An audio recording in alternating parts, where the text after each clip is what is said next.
Hello everybody, today I will show you how to solve hotkey support problem. If you find this video helpful, please consider subscribing and liking. Go to Windows search bar, type services, click and open it. Search for HP Hotkey UWP Service, click and open it. Make startup type to disable, click on apply, click on OK. Restart your computer.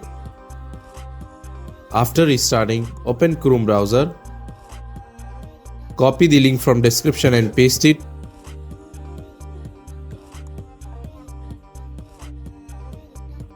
Click enter.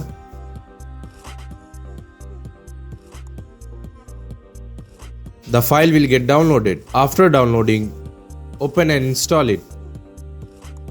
That's it. Thanks for watching.